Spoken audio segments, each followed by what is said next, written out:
Okay, Forrest, shut the music off. Forrest Nash here. Listeners, we've got another caller live on 189.16, The Scream. What's on your mind, caller? Hey, Forrest. I just wanted to phone in and say that I think I speak for everyone when I say that you're providing a real service for Gallows Creek tonight. It's cool what you're doing, man. Well, I'm just doing my job, friend. Anyway, tell me about yourself. What's your name? Are you keeping safe tonight?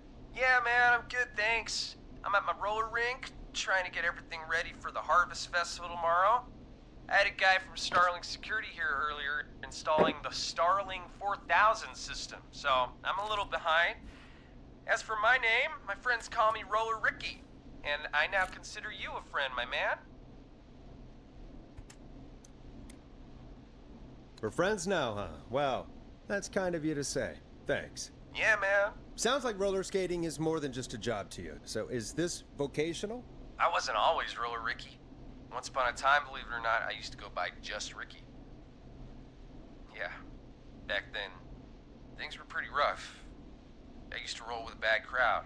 Not all bad, but there was this one guy. Anyway, some bad stuff went down. I harbored a lot of guilt for a long time and turned to the bottle. I didn't really talk about it or even know how to talk. It's just how it was. That bottle took the best years of my life. Or so I thought. It's never too late, Roller Ricky. How did you turn things around? I joined a support group. I opened up about my problems, and sharing that burden just took so much weight off. It's a long story from there, but I found roller disco. I learned how to have fun again, cutting loose and making shapes. Now whenever I get down, I get down. I'm finally free from it all, man. It's important just to talk to somebody. That's the first step. Ain't that right, Max? Aw, hello, Max. Yeah, welcome to the show, Max. Max is my emotional support dog. He's a rescue dog, but I always say he's the one that rescued me. He's the best dog a guy could ask for. Of course, the first thing I did was teach him how to skate. He's better than me now, a real pro. Max can skate. Yeah, man. At first they said it couldn't be done, and then they said it shouldn't be done. But Maxie loves the rink, man. Is that another train, Maxie? Maxie loves trains, man. He's even got that special how to greet them.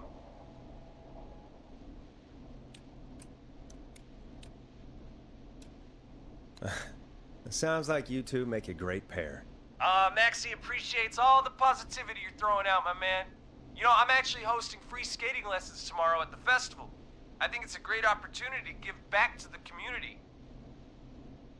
Man, all this talk of skating's got me itching for a boogie. Before I switch my radio off for the night, could I request a song for us? Something I can groove to, you know, something funky. It'll be me and Maxie's final boogie breakdown tonight. Then I think we'll take it down a level. I can do that. Thanks again for calling. You and Max, be safe now, okay? Bye, Maxie. You got it, man. Peace. Well, folks, this next one goes out to Roller Ricky and Max. Enjoy.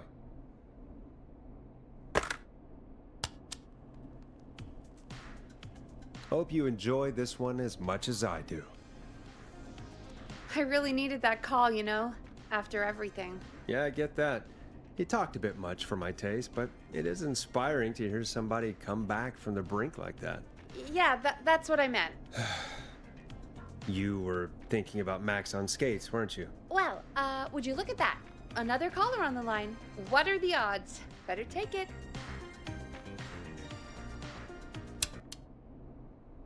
Welcome back to 189.16, The Scream. This is Forrest Nash.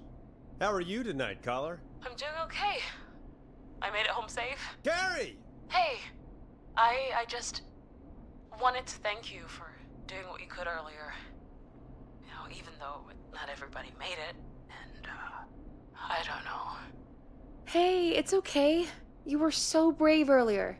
You're safe now. I wanted to ask you why he didn't. Why am I... Why what, Carrie? Why did he spare me? After what he did, why let me go?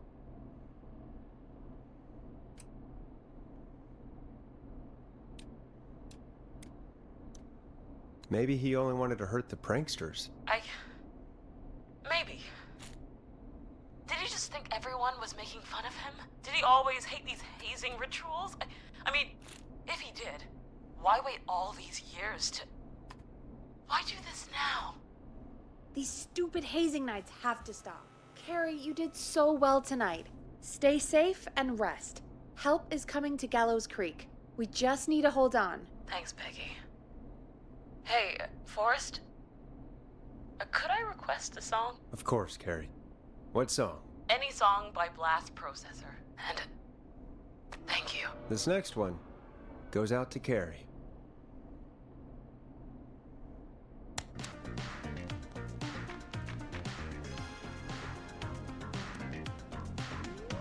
You know, what Carrie just said has really got me thinking. About what? The whistling man left her alone. Why? There must be a reason. When it comes to masked whistling killers, I don't think a reason is a key part of their process. Well, it's something to consider. I need to take a break. If you want to stretch your legs, now's the time. Just hit the Peggy button when you want to get back on air.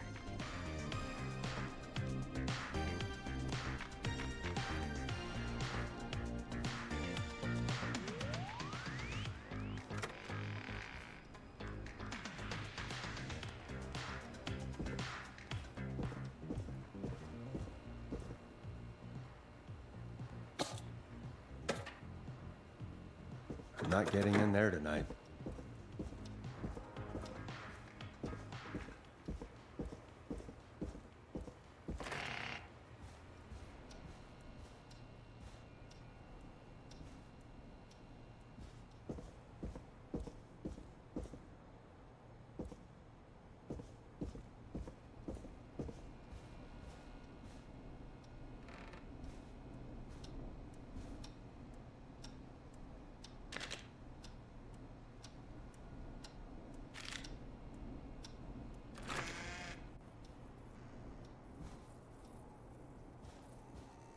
I need a key to get in there.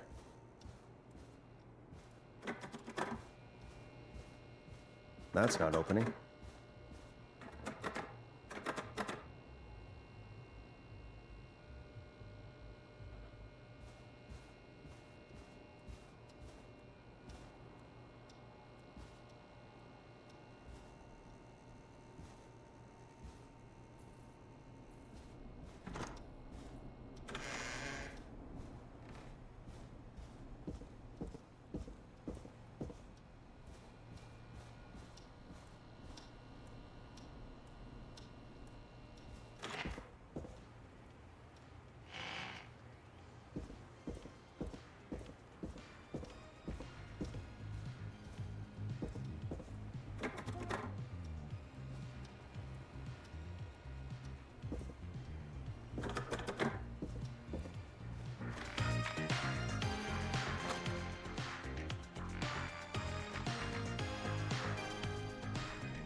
Let's get going, Peggy.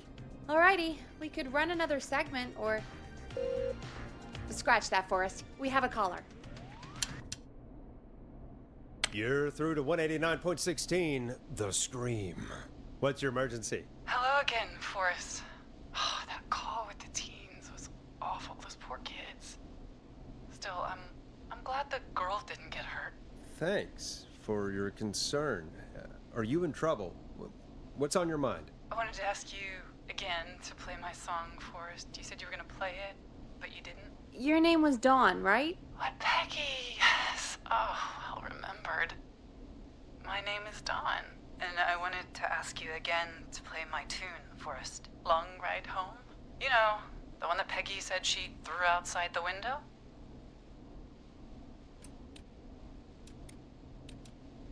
But we don't have that song. As you just said, Peggy threw it out the window. But, Forrest, you do have it. It's just outside the window. There's a serial killer on the loose. I can't just go outside hunting for a record. I'm really sorry, Dawn, but we just can't get it right now. But wasn't the whistling man just at the old murder house? That's miles from the station. It won't take you a second to grab it. Call us back tomorrow when this is all over, Dawn, and I'll gladly play it for you then. No, that won't do. Don't worry. I think I can bring you around. Forrest? Peggy, I'm calling with more than a request. I know something. I think I know who's gonna be next. What? Are you serious? Play my song, Forrest, and you'll find out. Well, folks, here's some music for you while I think things over.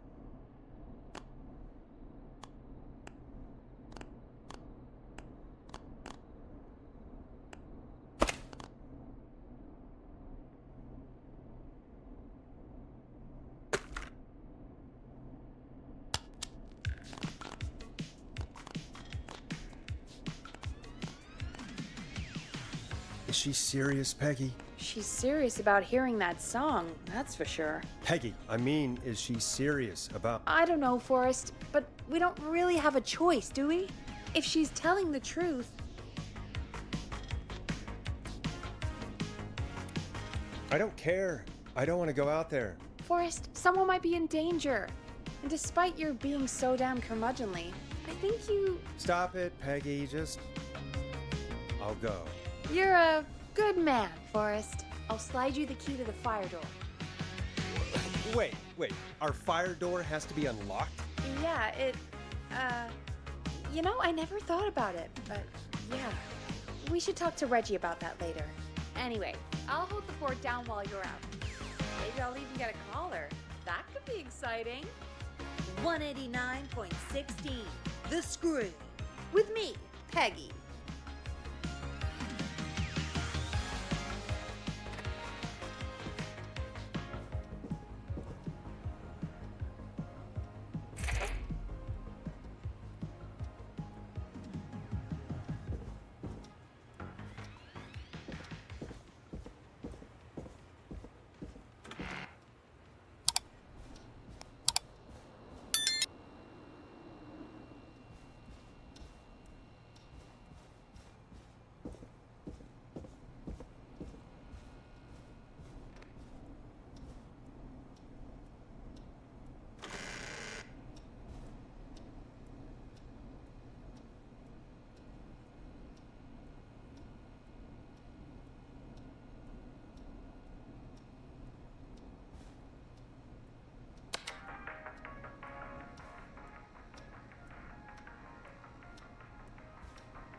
You know, I hope she'll be happy when I'm brutally murdered by the Whistling Man.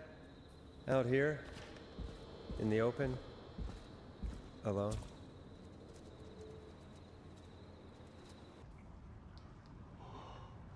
Oh no! Oh no!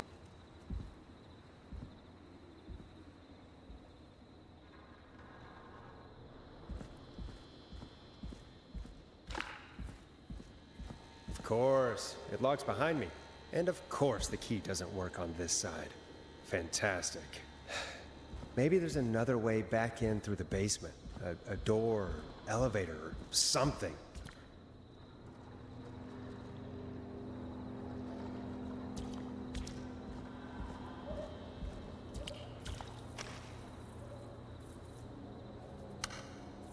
Here it is. Long ride home.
Looks like I'm gonna have to hunt around for some new fuses.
Nah, that's not right. Do the fuses add up properly?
Bingo!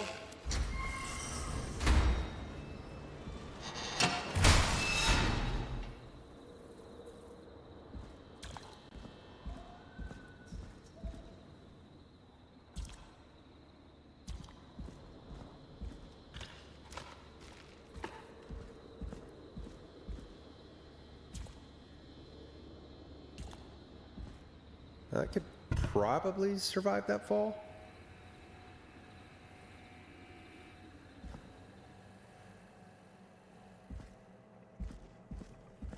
Looks like the janitor's closet. What did Peggy say his name was? Clive?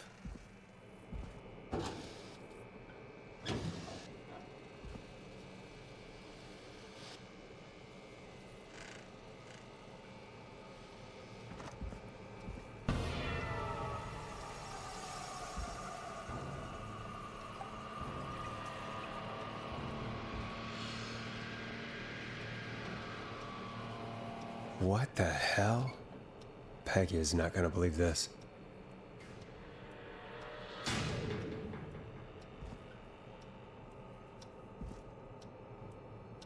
Huh, there's a key. I'll just take that. Might be important.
I wonder how the show's going.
Isn't that such a good song, folks? And now for...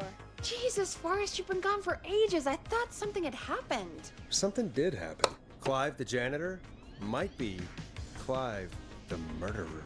What? I'll start from the beginning. The fire door locked behind me.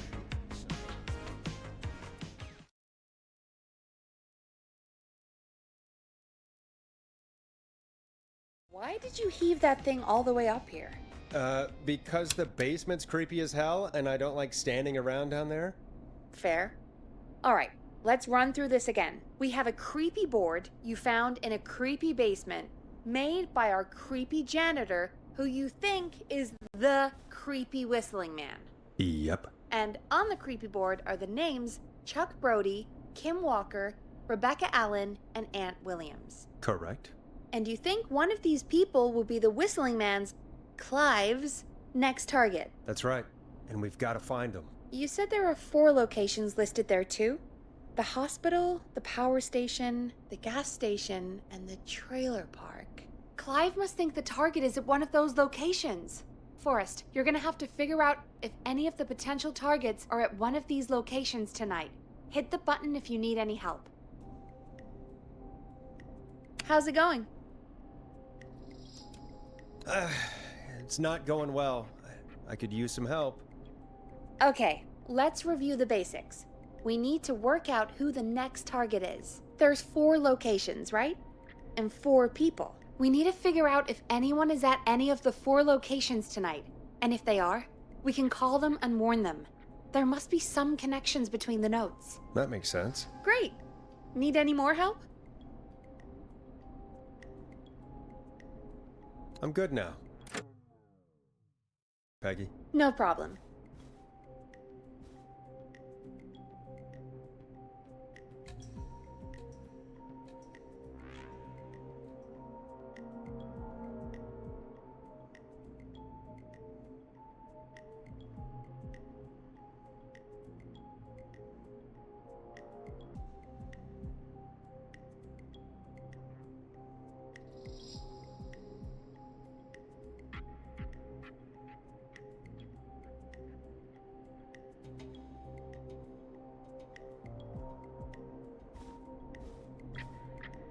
How's it going? I'm ready, Peggy. Are you sure? We've only got one shot at this. I'm sure. Let's do this. Okay, name first. Who do you think the target is? Chuck Brody. And where will I find them? The gas station. Okay, I'm dialing. One moment.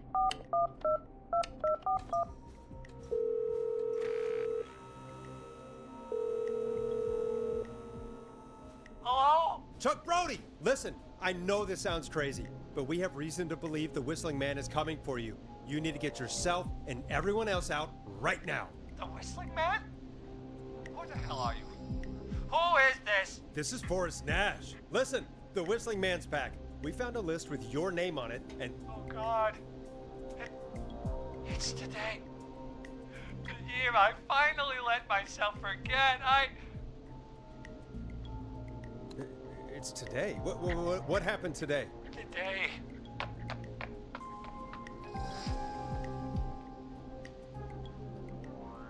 I think he ran off. Well, fingers crossed that Chuck... Jesus! It sounds like something blew up! He's using bombs now? Is Chuck? I don't know. Hang on, we're getting a call. Hello? Chuck? Chuck! Forrest! The whole goddamn gas station's gone up. Is anyone hurt? I don't think so. I got everyone to follow me out. The town's only ambulance was blown to hell, though. Yeah. Damn it, that fireball threw me. I've got to get to the hospital. I'm not feeling great. Forrest, man, I can't thank you enough, but... Damn, I gotta go. Wait, Damn it. We lost him. What was that about today? Oh, Forrest, the call board is lighting up. Get us into some music while I deal with this. Here's some music while we regroup here on KFAM 189.16, The Stream.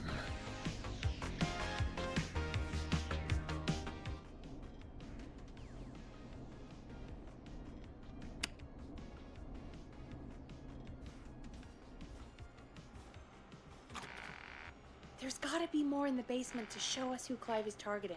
And if that's the case, we can get ahead of him. Stop the killings before they can happen. Forrest, we need to go back down. By we, you mean me, right? Yep. Like I said, I need to handle all these calls. Maybe start with that creepy mannequin room you mentioned before. I still have a lot of questions about those, by the way. Me too.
A key?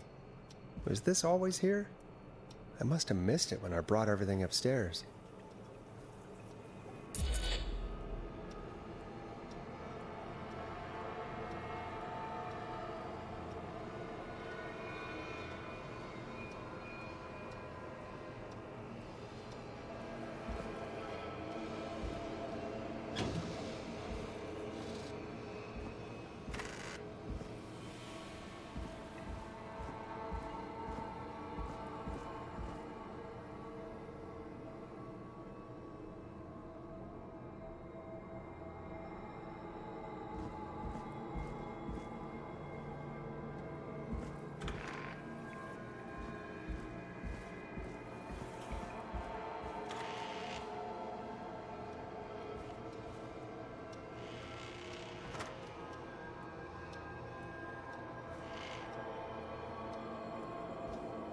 Needs a key.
Locked tight.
Locked.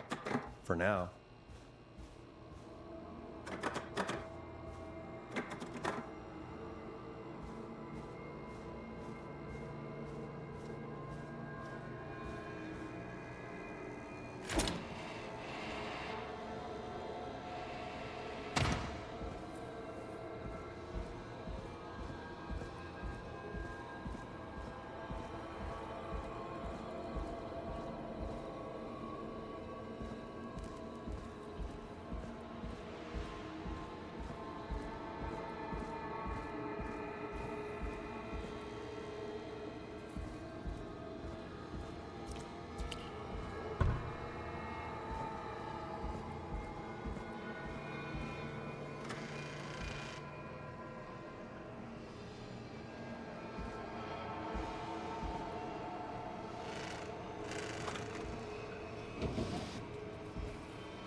Peggy, give me some warning before yelling down the intercom. Sorry. Buzz the intercom when you find something and want to discuss it.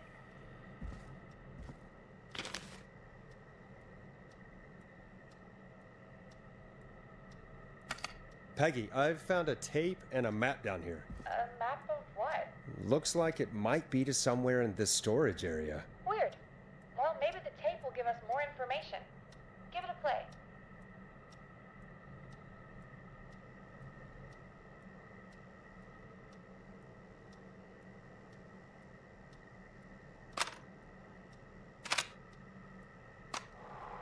George Barrow, 1968. That's when this all began for me. Follow the maps. Find the tapes. I'll be waiting. Wait. George Barrow? We all heard that he drowned after a night out drinking. Was it actually Clive? Has Clive really been the whistling man for that long? He says I need to follow the maps and find the tapes. I guess that's what this map is about. I think we need to see what else is hidden down here. Be careful, Forrest. Keep looking. Buzz the intercom when you found something.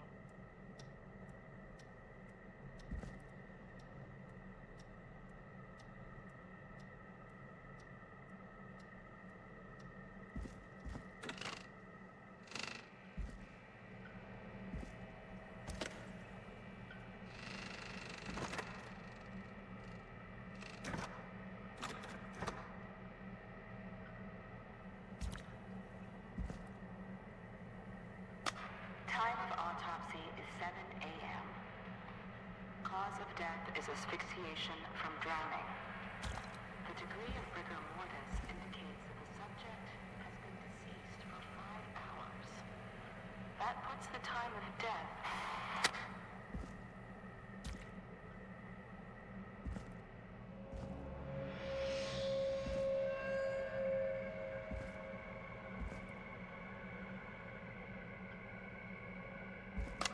Small lacerations to arms, legs, and face, typically obtained by running through foliage. Severe blistering to the feet, as though the deceased had been running without stopping.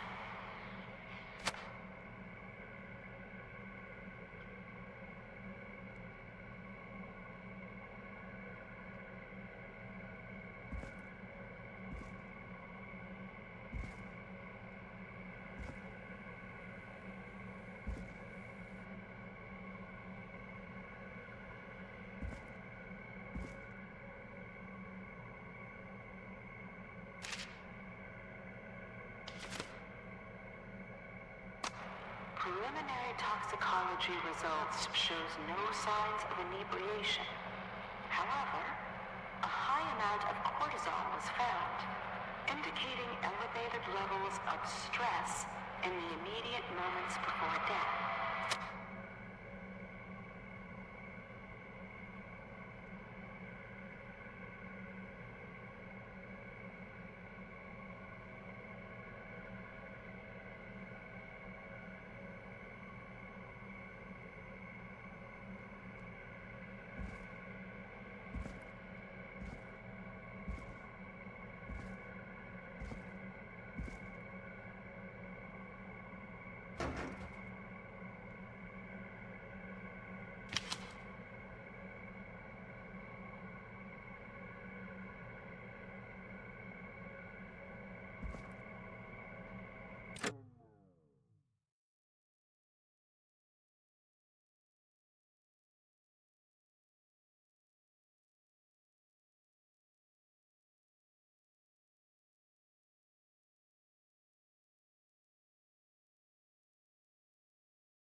Additionally, there appears to be a post-mortem injury to the arm.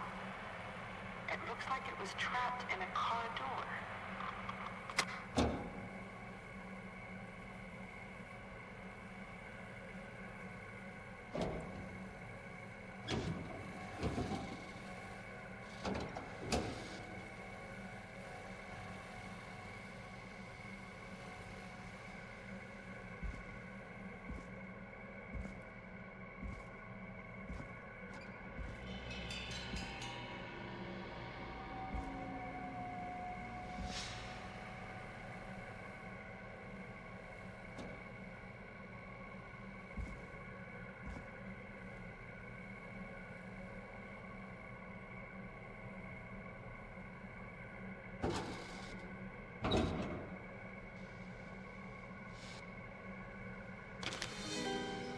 This has to be important.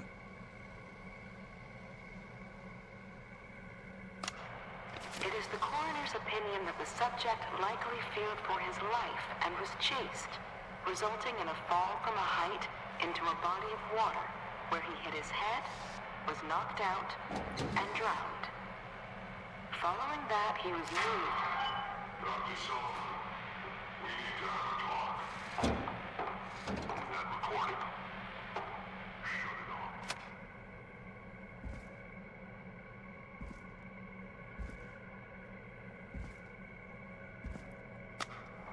If you're listening to this, then I'm probably dead.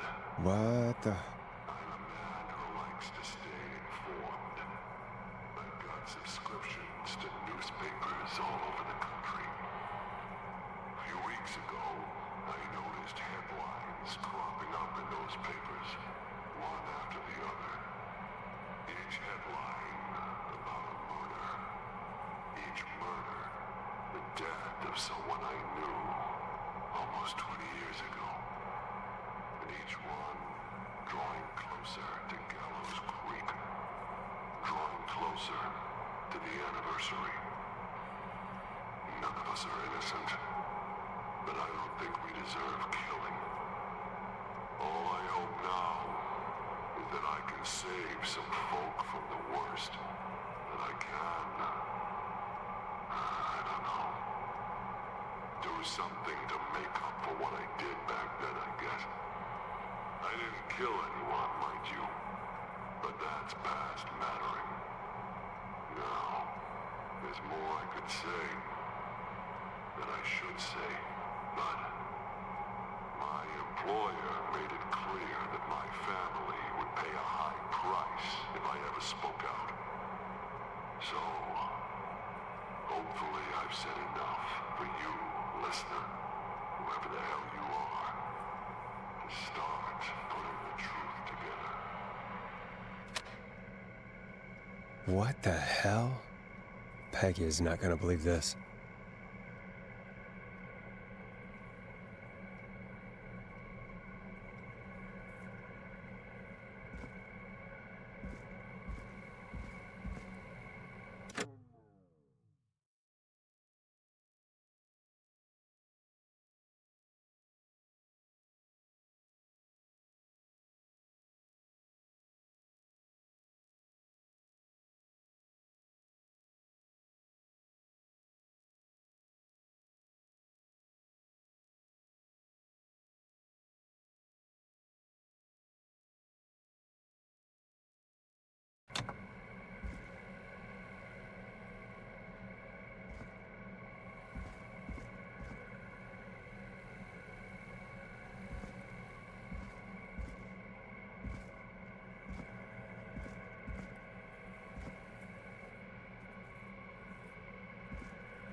What have you found, Forrest? It's an autopsy tape. Doesn't say for who, but I think it must be for George. Poor George. He was so young. Something's bugging me, Peggy. What do you mean? I swear I recognize the voice of the woman talking on the tape. I just can't place it. Seriously? Do you think you've met her before? I don't know. I mean, I just got here recently. I don't know. Found another tape. It talks more about how George died. What did it say? It sounds like he was running for his life. Sprinting through trees and bushes, getting cut up all over. What would drive someone to do that? I'm not sure yet. There's also a tape about a toxicology report. There were no signs of drinking or that he was on anything. What? But everyone said he went swimming drunk and drowned. It was in the newspaper and everything. I found a written autopsy report. What does it say? According to that, it's just like you said at the start. George drowned after getting drunk. Said he liked to fight, too. But that contradicts the tape. I know. And I think I know why.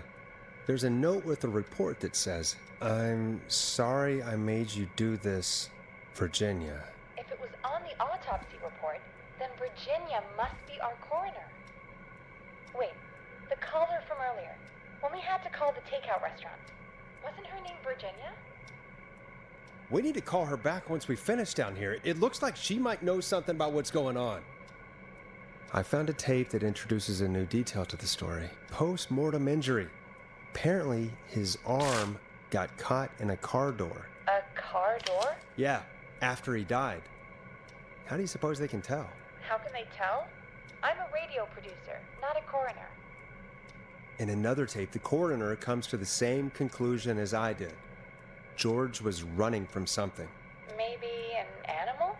Maybe, but then there's this next bit, where the coroner thinks he was moved post-death. Moved the body? How weird. At the end of the tape, someone burst in and demanded Virginia stop recording. I think it was Clive. This is starting to make sense now. This is a conspiracy to cover up what happened to George. I think I found Clive's last recording. I think Clive might be gone. Gone? I found a confession. Not for any killings, but for playing a part in covering up George's death. He left this behind in case he died. He hoped someone would find it. Do you think the whistling man already got him? Possibly. We've had a lot of callers tonight, but maybe not every victim made it to the phone, you know? We don't know how many there really are. Christ, Forrest, that's dark. I know, but Clive said he had read about other murders in other towns, and that the murders were all folks who knew about the incident. And the killings were getting closer to Gallows Creek. He said he wanted to do something good for once. The board in his office. He wasn't tracking people down to kill them. He was tracking them down to save them. Ugh, why didn't he just come out with all of this? He said his employer threatened his family if he spoke out about any of it. His employer? The one who orchestrated the cover-up? Oh, Clive. I'm sorry for thinking you'd killed all those people. Do you think you found everything? I think so. Forrest, what's going on here? Someone wanted that boy's death to seem like an accident, and they hired Clive to make it look that way. Come back upstairs when you're ready. We need to figure out our next step.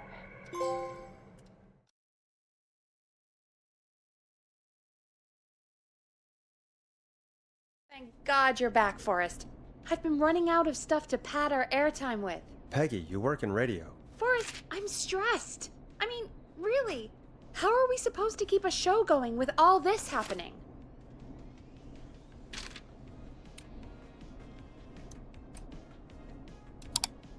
Beats me. But we gotta do it, and we're going to. You're right. So, what's the plan now? I think we should call Virginia back. All right, I'll get her on the line. When you're ready, shut the music off.